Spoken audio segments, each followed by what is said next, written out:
Hello दोस्तों, welcome back to my channel. कैसे हैं आप सब? I hope you all are doing well and जोरों शोरों से अपनी तैयारियां कर रहे होंगे। तो दोस्तों, सबसे बड़ा सवाल है कि लास्ट जो दिन रह गए हैं आपके 30 से 35 दिन जो रह गए हैं उसमें आपको क्या करना चाहिए, आपका स्कोर कैसे बढ़ेगा। बहुत लोगों का स्कोर बहुत ज़्यादा डाउन आ रहा है, तो उसके लिए मेरे पास बहुत सारे कमेंट्स आ रहे हैं। तो मैं आज उसके लिए एक वीडियो लेके आई हूँ आपके लिए, शायद मेरा सजेशन आपके काम आए या फिर मैं आपकी कुछ हेल्प कर पाऊँ। दोस्तों, जो लास्ट के आपके 30-35 दिन रह रहे हैं, सबसे पहली बात तो ये है कि आपको बिल्कुल भी हाइपर नहीं होना है। अपनी तैयारी को जैसे आप नॉर्मली कर रहे थे वैसे ही करना है। बस थोड़ा सा ध्यान ज्यादा रखना है, थोड़ा सा फोकस ज्यादा देना है आपको एग्जाम पे, एग्जाम की चीजों पे, एग्जाम के सब्जेक्ट्स पे। तो दोस्तों, सबसे पहले मैं आपको बताती हूँ कि अगर आप अभी तक कोई मॉक टेस्ट नहीं दे रहे हैं तो ये आपकी बहुत बड़ी गलती है। मॉक टेस्ट देना स्टार्ट कर दीजिए। मॉक टेस्ट आपको कैसे देना है, कैसे उसका एनालिसिस करना है, मैं ये चीज आपको आज बताऊंगी। तो दोस्तों, अगर आप सुबह उठ के पढ़ना स्टार्ट करते हैं तो आप पूरे दिन पढ़ाई कीजिए आराम से। जो भी आपका आपको लगता है कि वीक सब्जेक्ट है उस पर खूब काम कीजिए।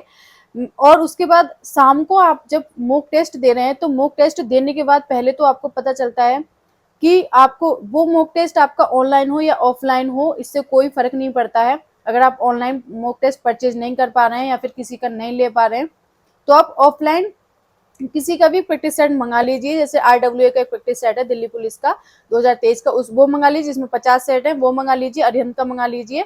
तो किसी का भी एक प्रैक्टिस सेट मंगा लीजिए। एक मॉक टेस्ट जब आप शाम को देंगे फिर उसके बाद अपना स्कोर देखिए, मेरा स्कोर कितना आ रहा है, पहले से बढ़ा है या पहले से घटा है, या फिर उस पेपर का लेवल क्या रहा है, जो मैंने पीछे का मॉक टेस्ट दिया है उससे उसका लेवल कैसा है। ये देखने के बाद आप अपने सब्जेक्ट वाइज एनालिसिस करेंगे कि जैसे आपको मैथ में आपके नंबर कम आ रहे हैं तो मैथ में आप देखेंगे कि मैंने मैथ में 7 से 8 क्वेश्चन ठीक किए हैं। बाकी के जो क्वेश्चन मेरे 6 से 7 क्वेश्चन है वो अगर गलत हो रहे हैं तो वो कौन कौन से सब्जेक्ट के हो रहे हैं। जैसे मैंने मॉक टेस्ट शाम को दिया और मुझे लगा कि मैथ में मेरे 7 क्वेश्चन गलत हुए हैं, जिसमें जो चैप्टर है वो CISI का है, प्रॉफिट लॉस का है या फिर परसेंटेज का है। मैं उनको नोट करूंगी, तो आप उनको नोट कर लीजिए कि आपका जो परसेंटेज का चैप्टर है प्रॉफिट लॉस का गलत हुआ है, उसके बाद CISI का गलत हुआ है। ये नोट कर लीजिए मैथ में। फिर ऐसे ही आपको हर सब्जेक्ट के टॉपिक्स नोट करने हैं जो आपके गलत हो रहे हैं। वो आपको टॉपिक नोट करने के बाद जब अगले दिन आप सुबह से तैयारी स्टार्ट करेंगे या पढ़ाई स्टार्ट करेंगे, सबसे पहले आप उन्हीं टॉपिक्स को पढ़ेंगे जो आपने रात को नोट किए थे। तो वो नोट किए हुए टॉपिक आपको सुबह स्टार्ट कर देने हैं पढ़ाई के लिए। फिर आप शाम को फिर से वही मॉक टेस्ट देंगे, फिर से यही काम करेंगे, तो आपको पता चलेगा कि आपने जो पूरा दिन पढ़ाई की या फिर एक चैप्टर या 2 चैप्टर का जो रिवीजन किया, जो कल गलत हुए थे वो आज भी गलत हो रहे हैं क्या, या फिर कोई नए चैप्टर है, नया टाइप है जो मुझसे गलत हो रहा है। तो आप उसको भी नोट करेंगे। इस तरीके से आपका एनालिसिस मॉक टेस्ट का होगा। तब आपको पता चलेगा कि मैं कौन से सब्जेक्ट में और किस टॉपिक में, किस चैप्टर में बहुत ज़्यादा वीक हूँ, मेरे को बहुत ज़्यादा प्रैक्टिस की ज़रूरत है। इस तरीके से ही आप इस लास्ट टाइम पे अपने अपने स्कोर को बढ़ा सकते हैं। नहीं तो दोस्तों, इन 30 दिनों में या 35 दिनों में अगर आप चाहते हैं कि आप अपना सिलेबस कंप्लीट कर लें, ऐसा नहीं हो सकता है। अगर आपको अपना स्कोर बढ़ाना है तो चीज़ों पे ध्यान दीजिए, स्मार्ट स्टडी कीजिए। आप मेहनत बहुत कर रहे हैं, काफ़ी दिनों से कर रहे हैं, लेकिन ये जो वक्त है वो केवल आपका प्रैक्टिस करने का है, उसको एनालिसिस करने का है एग्जाम को, और प्रीवियस ईयर क्वेश्चन पेपर लगाने का है।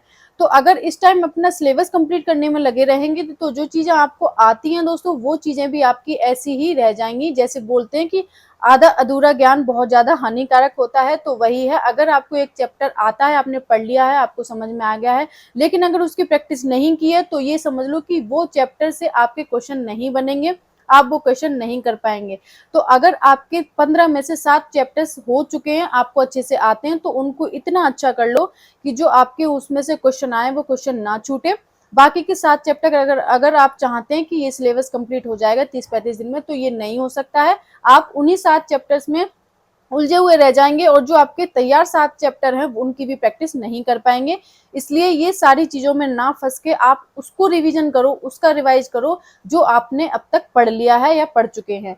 और बहुत सारे कमेंट आते कि दीदी मैंने अभी प्रिपरेशन स्टार्ट की है या फिर मैंने अभी से शुरू किया है, तो उनको सीधा बोलना चाहती हूँ, मैं उनको कोई वटरिंग नहीं करूंगी कि देखो दोस्तों, आपको पहले से इस चीज़ के बारे में सोचना चाहिए था। ये दिल्ली पुलिस कांस्टेबल का एग्जाम है, आप जितना सोचते हैं उतना आसान भी नहीं आता।